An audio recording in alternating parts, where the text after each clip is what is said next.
Ndagusuhuje mukunzi wacu hari nakora nagwa ikaze iyi ni KN Radio ishakira urukumbi ry'amakuru yizewe mu Rwanda ndetse no hanze yarwo. Mu minsi rero yashize mwigeze kumva umuyobozi w'ishuri yafashwe yibye ibiryo by'abanyeshuri mu karere ka Nyanza.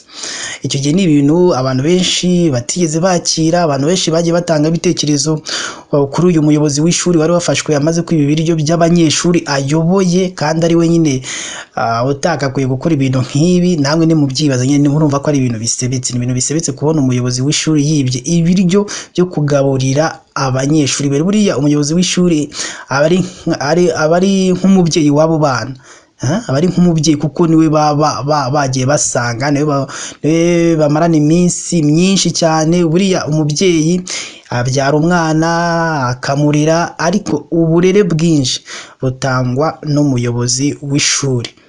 Rero murabizi ko icyo gihe yigeze gufatwa yibye ibiryo by'ishuri by'abo bana. Icyo gihe bamaze kumufata batana muri yombi n'umunyezamu wacungaga ibyo biryo by'ishuri n'uwabiguraga, bose babata muri yombi.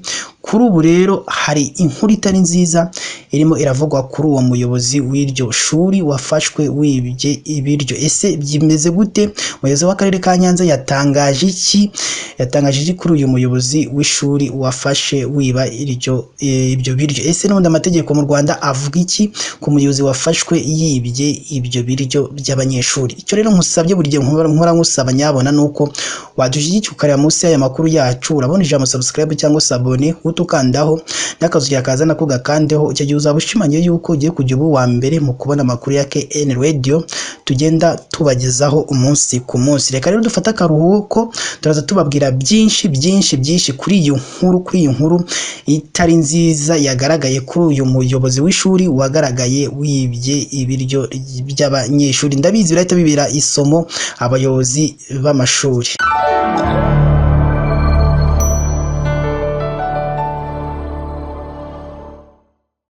Reka rero nongere mbaye ikaze, iyi ni KN Radio ishakira urukumbi ry'amakuru yizewe mu Rwanda ndetse no hanze y'u Rwanda. Rero murabizi icyo tuburiye duhora tubasaba no gukora subscribe cyangwa sabone, ukabona nakoze ugira kaza nako gagakandaho. Icyo uzaba ushimangiye yuko ugiye kujya uba wa mbere mu kubona amakuru ya KN Radio tugenda tubagezaho umunsi ku munsi. Rero nkuko twari tubabwiye, ni mu karere ka Nyanza umuyobozi wafashwe wibye ibiryo ariko ahita asanga baramwirukanye ku kazi. Uraza kumenya ese byagenze gute. Umuyobozi rero w'ishuri witwaga Hamana Jean de Dieu, umuyobozi w'ishuri ribanza rya Nyakabuye ukekwaho kwiba ibiryo by'abanyeshuri mu karere ka Nyanza, yarafunguwe asanga akarere karamuhagaritse ku kazi mu gihe cy'amezi 3 adakora atanahembwa. Mu mpera z'ukwezi kwa Kanama 2024 nibwo umuzamu w'iryo shuri riri mu kagari ka Mpanga umurenge wa Mukingo yafatanwe ibiryo by'abanyeshuri birimo umufuka w'umuceri, umufuka w'akawunga n'ibindi byinshi bigiye bitandukanye. Uwo akimara gufatwa yasanganwe urufunguzo rw'ahabikwaga ibiryo by'abanyeshuri, ahita avuga ko yabitumwe n'umuyobozi w'iryo shuri Hamana Jean de Dieu. Icyo gihe urwego rw'igihugu rw'ubugenzacyaha rwahise rutangira iperereza ruta muri yombi Hamana, uyu muyobozi w'iryo shuri runata muri yombi uwo munyezamu, runata muri yombi kandi uwo mucuruzi waguraga ibyo biryo. Umuyobozi w'akarere ka Nyanza Nazinda Elanzme yemeza ko uyu muyobozi w'ishuri yahagaritswe ku kazi by'agateganyo, aho yemeje ayo makuru avuga ko uwo muyobozi w'ishuri rya Nyakabuye yahagaritswe by'agateganyo mu gihe iperereza riri gukorwa ku byaha akurikiranweho n'ubutabera.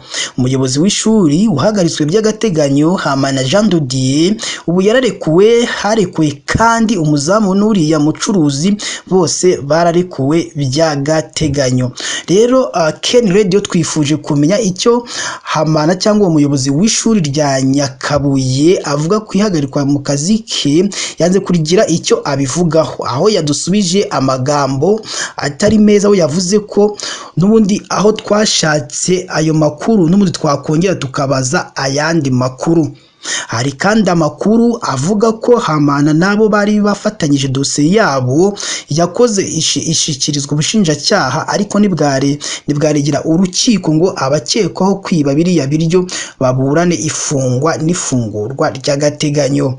Aba bahise barekurwa, ariko dosiye yabo iza kugezwa mu rukiko bakazaburana mu mizi ari uko bari hanze. Ubwo twageragezaga kubibaza umuvugizi w'ubushinjacyaha mu Rwanda Faustin Nkusi ntibyigeze bidukundira ku murongo wa telefone. Biteganyijwe ko Hamana Jean de Dieu agomba guhagarikwa amezi 3 adakora atanahembwa. Mu gihe yaba umwere kuri ibyo byaha akurikiranweho, ashobora guhembwa ayo mafaranga y'amezi 3 cyangwa atahembwe yose, mu gihe yahamwa n'ibyaha agahita yirukanwa mu kazi ka leta burundu.